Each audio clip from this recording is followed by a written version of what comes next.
دیکھو خوب اچھی طرح سمجھو کہ اللہ تعالیٰ نے جو ہمیں پیدا کیا ہے نا، اس پیدائش کا بڑا مقصد ہے کہ اللہ اور بندے کا تعلق مضبوط ہو جائے. تو یہ تعلق بولنے سے نہیں ہوتا، یہ تعلق تنہائی میں عبادت کرنے سے ہوتا ہے. تبھی قرآن کیا کہہ رہا ہے؟ ہدی للمتقین، یہ کتاب ہدایت ہے پرہیزگار لوگوں کے لیے، یعنی جو پرہیزگار بننا چاہتے ہیں. الذین یقیمون الصلاۃ، ان کی سب سے پہلی علامت یہ ہے کہ وہ لوگ نماز کو قائم کرتے ہیں. تو اللہ سے تعلق پیدا کرنے کے لیے سب سے مضبوط چیز کیا ہے؟ نماز ہے. اس کے بغیر اللہ سے ریلیشن قائم نہیں ہوتا. نالج میں اضافہ ہو جائے گا، معلومات بڑھ جائیں گی. تو آج سے عزم کریں. دیکھو نماز کی ابتدا فرض سے ہوتی ہے. نبی صلی اللہ علیہ وسلم نے فرمایا کہ انسان جتنا اللہ کے قریب اس عبادت سے ہوتا ہے جو اللہ نے فرض کی ہے، اتنا تقرب کسی اور چیز سے حاصل نہیں کر سکتا.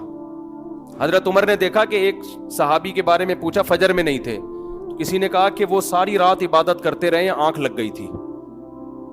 تو حضرت عمر نے فرمایا کہ ساری رات سوتے رہتے اور فجر کی نماز جماعت سے پڑھ لیتے، یہ زیادہ محبوب ہے اللہ کو اس بات سے کہ ساری رات عبادت کریں.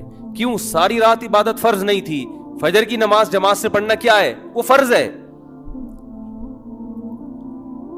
تو فرائض کے بعد پھر نوافل ہیں، اور نوافل کی کثرت نبی صلی اللہ علیہ وسلم نے فرمایا کہ انسان کثرت سے عبادت کرتا ہے اپنے ضروری کاموں سے کو نمٹا کے.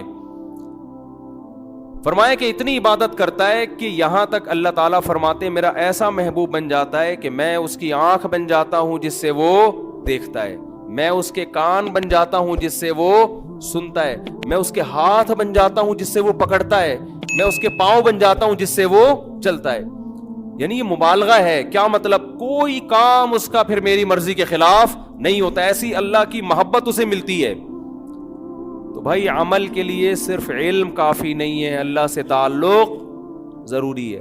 اور یہ خوب اچھی طرح سمجھ لیں، یہ جو آج ڈپریشن، اسٹریس، ٹینشن، یہ سب چیزیں ہیں نا، یہ مسئلے گولیوں سے حل ہونے والے نہیں ہیں، یہ نفسیاتی ڈاکٹروں سے حل ہونے والے نہیں ہیں.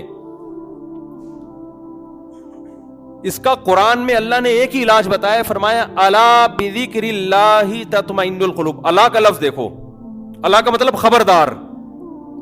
دیکھو قرآن اگر ایک اعلان کر رہا ہے تو اس کے پیچھے خبردار کا لفظ لگانے کی ضرورت نہیں ہے، بس اللہ کی طرف سے اناؤنسمنٹ کافی ہے. وہ اتنی اناؤنسمنٹ بذکر اللہ تطمئن القلوب کہ اللہ کے ذکر سے لوگوں کو دلوں کو سکون ملتا ہے. یہ اللہ کی طرف سے اتنا کہہ دینا کافی تھا یا نہیں تھا کہ اللہ کو یاد کرنے سے دلوں کو سکون ملتا ہے؟ تو کافی تھا نا اتنا. لیکن اللہ نے کیا فرمایا؟ الا سنو. یہ اس لیے کہ تمہیں دنیا میں ہر شخص یہ بتا رہا ہوگا، کوئی کہہ رہا ہوگا شراب میں سکون ہے، کوئی کہہ رہا ہوگا نائٹ کلب میں سکون ہے، کوئی کہہ رہا ہوگا لڑکیوں سے دوستیوں میں سکون ہے، کوئی کہہ رہا ہوگا کہ چرس پینے میں سکون ہے، کوئی کہہ رہا ہوگا کہ جی گرم گرم کڑک دودھ پتی پینے میں سکون ہے، کوئی کہہ رہا ہوگا کہ جی چرس میں سکون ملے گا تمہیں، کوئی کہہ رہا ہوگا زنا میں سکون ملے گا، کوئی کہہ رہا ہے ڈپریشن کی گولیاں کھانے میں سکون ہے، کوئی کہہ رہا ہے کہ نفسیاتی ڈاکٹر سے یا سائیکیٹرک سے علاج میں سکون ہے. اللہ فرماتے ہیں الا سنو، میں بتا رہا ہوں یہ سب غلط باتیں کر رہے ہیں.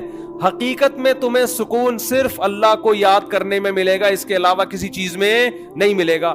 آپ کہہ سکتے ہو یار ہم تو ذکر کر کے ٹرائی کر کے دیکھ لیا، ہمیں کوئی سکون نہیں ملا. جو سکون سٹا لگانے میں ملتا ہے وہ ہمیں ذکر کرنے میں نہیں ملتا. ایک چرسی کو آپ بولو کہ تو چرس چھوڑ، لا الہ الا اللہ کی 100 دفعہ تسبیح پڑھ لے، تجھے سکون ملے گا. وہ کہے گا میں نے تو پڑھ کے دیکھ لیا، مجھے تو مل نہیں رہا. چھٹا لاؤ، بڑا مزہ آئے گا. نہیں آ رہی بات سمجھ میں؟ جبکہ قرآن کیا کہہ رہا ہے؟ یہ غلط ہے. قرآن کہہ رہا ہے خبردار، یہ سب غلط باتیں کر رہے ہیں. اللہ اگر تو صحیح کہہ رہا ہے تو چرسی کو تو چرس میں جو سکون ملتا ہے وہ تسبیح پڑھنے میں نہیں ملتا. بات آ رہی ہے؟ اصل میں سکون کی ڈیفینیشن ہی آپ نہیں سمجھے. یہ سکون نہیں ہے جو چرسی کو مل رہا ہے، یہ وقتی طور پر اس کی جو ڈپریشن چرس نہ پینے سے پیدا ہوئی ہے نا، جو باڈی کی ایک ڈپریشن ہے، وہ وقتی طور پہ ختم ہوئی ہے. اگر چرسی کا چرس میں سکون ہوتا تو بار بار چرس کیوں مانگتا؟ چرس نہ ملنے سے اس کی طبیعت کیوں خراب ہو جاتی؟ جو موسیقی کے اور گانے سننے کے رسیالے ہیں ان کا سکون اگر دیکھو دنیا میں زیادہ تر ڈپریشن کے مریض گلوکار بنتے ہیں، یہ تحقیق ہے. زیادہ تر ڈپریشن کے مریض جو میوزیشن ہوتے ہیں نا وہ بنتے ہیں، خودکشیاں کر لیتے ہیں. اچھا مجھے بتاؤ چرس میں زیادہ سکون ہے یا ہیروئن میں؟ مجھے یہ بتاؤ. ہیروئن میں زیادہ سکون ہے، ایسا ہی ہے نا؟ اب چرس کا چھوڑنا آسان ہے، ہیروئن کو چھوڑنا مشکل، کیونکہ اس میں جو مزہ ہے وہ چرس میں نہیں ہے. لیکن آپ کو پتا ہے ہیروئن چی کا انجام کیا ہوتا ہے؟ اگر سکون میں ہوتا تو ترقی کرتا، پھلتا پھولتا، صحت اچھی ہوتی، ہنسی خوشی زندگی گزارتا.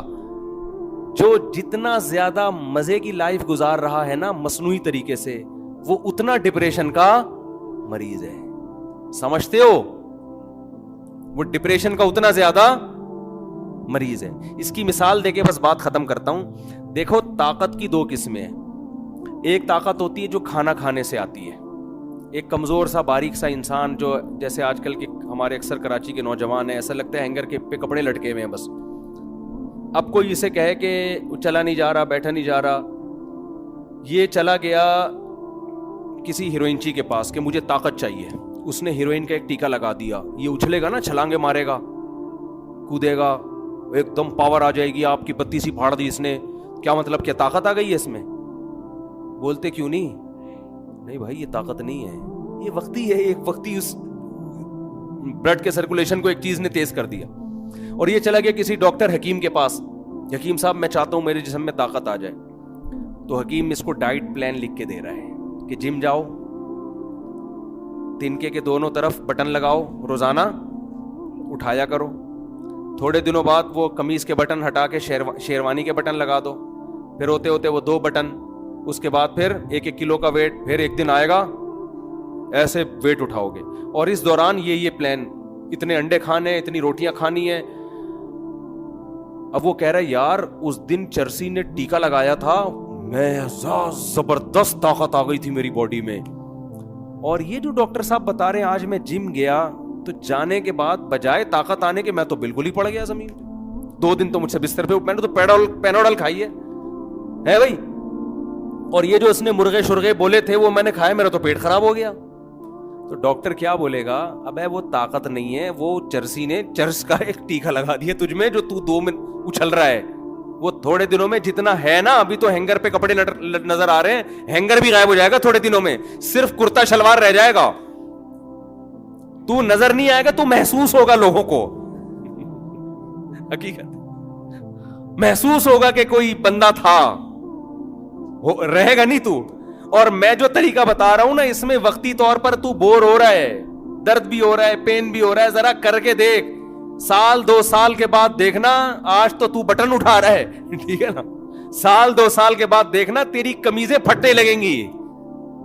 لوگ بولیں گے کرتا شلوار تھا، اب نہیں ہے، اب بندہ ہے، کرتا پتہ نہیں کہاں گیا اس کا. تو یاد رکھو اللہ کے ذکر سے جو سکون ملتا ہے وہ ایسا نہیں ہوتا کہ آج بیٹھ گئے آپ نے، آج ایک تسبیح پڑھ لی، آج نماز پڑھ لی. کنٹینیو ایک کام کریں، یہ نیچر ہے، انسان کی فطرت ہے رب کی عبادت کرنا. اس ٹریک پر جب آئے گا تو آہستہ آہستہ آہستہ آہستہ اس کا دماغ فریش ہو جائے گا، آہستہ آہستہ وہ سکون میں جائے گا. اور یہ جو سکون ہے نا، موسیقی کا سکون، ایک فلم دیکھ لی، ایک ڈرامہ دیکھ لیا، کوئی فوج فلم دیکھ لی اور جناب کوئی سٹا لگا لیا، یہ سکون برباد کرنے والی چیزیں ہیں. جیسے چرسی اور ہیروئنچی کو ٹیکا لگا دیا آپ نے. تو قرآن اس لیے کہہ رہے الا بذکر اللہ تطمئن القلوب، دلوں کو سکون اللہ کے ذکر، اللہ کی یاد کے علاوہ کسی چیز میں نہیں ملتا. کر کے تو دیکھو، ایسا نہیں ہوگا کہ آج تسبیح پڑھ لی تو ایک دم فٹ فاٹ ہو گئے، ٹھیک ہے نا. اللہ سے دل لگاؤ، کیونکہ دلوں پہ طاقت کس کی ہے؟ اللہ کی ہے. تو وہاں سے موٹیویشن ملے گی آپ کو، وہ سب اپنے آپ کو حوالے کر دو اس کے. انگریزوں نے بڑی تحقیقات کی، ہمارے ایک ریلیٹو ہیں امریکہ میں، انہوں نے کہا کہ گورے کہتے ہیں کہ یار یہ مسلمان قیدی جب جیل میں ہوتے ہیں نا اکثر ڈپریشن میں نہیں جاتے، یہ پہلے زمانے کے قیدیوں کی بات ہے. اور جو غیر مسلم ہوتے ہیں وہ خودکشیوں پہ آ جاتے ہیں. انہوں نے کہا کہ وجہ اس کی ہے کہ یہ مسلمانوں کے اپنے جیل کے اندر معمولات شروع، کوئی قرآن حفظ کر رہا ہے، کوئی تہجد پڑھ رہا ہے، کوئی جناب کوئی تسبیح کر رہا ہے، صحیح ہے نا. یہ اللہ اللہ کرنے میں لگ جاتے ہیں اس میں. دیکھو جو چیز آپ کو تنہائی میں سکون نہ دینا, جس آدمی کو ہر وقت لوگوں کا مجمع چاہیے سکون کے لیے, تو سمجھ لو کہ یہ آرٹیفیشل سکون ہے. ہم نے اہل اللہ کو دیکھا ہے اکیلے میں سکون سے بیٹھے ہوئے ہیں, جو کہ آج کل کوئی بھی نہیں بیٹھ. اکیلے میں سکون جب ہوتا ہے جب آپ اللہ سے دل لگا لو. تبھی تو حدیث میں آتا ہے نا, قرآن قبر کی وحشت کو دور کرے گا. کیوں؟ آپ دنیا میں تنہا تھے, اکیلے تھے, آپ نے قرآن سے دوستی لگا لی, تلاوت کرتے تھے آپ. سعودی عرب کے بڑے عالم تھے شیخ بن باز رحمہ اللہ تعالیٰ, ان کے بارے میں سنا کہ اتنا زیادہ ذکر کرتے تھے کہ بیت الخلاء میں جب جاتے تو زبان کو دانتوں سے بند کر لیتے تھے, کیونکہ وہ آٹومیٹک ذکر ہوتا تھا. یہی بات یہاں بر صغیر کے ایک عالم گزرے, قاری فتح محمد رحمہ اللہ تعالیٰ, ہمارے شیخ مفتی رشید احمد صاحب کے خلیفہ تھے. وہ قرآن کی تلاوت اتنی زیادہ کرتے تھے کہ جب بیت الخلاء یا واش روم جاتے تو زبان کو دانتوں سے دبا لیتے, کیونکہ آٹومیٹک ان کی زبان پہ تلاوت شروع ہو جاتی. ہم نہیں کہہ رہا کہ آپ اتنے بڑے بزرگ بنے, میں کہہ رہا ہوں بھائی فرض تو پڑھ لو نا. کیا خیال ہے؟ کتنا اچھا لگتا ہے یار, صبح انسان نہا دھو کے منہ صاف ستھرا کر کے نیٹ کلین ہو کے اللہ کے گھر کی, وہ وقار زکا کا نام تو سنا ہوگا سب لوگوں نے, ان کا میں نے محترم کا ایک کلپ دیکھا, مجھے خیال ہوا یار یہ بیان میں بتانے کا ہے. وہ اس وقار زکا صاحب نے کیا کیا کہ صبح فجر کی نماز پڑھنے نہا دھو کے محترم جا رہے ہیں, اور محترم صاحب اپنا کلپ بنا رہے ہیں, اور اس کا نام لکھا ہوا ہے 100 چوہے کھا کے بلی چلی حج کو.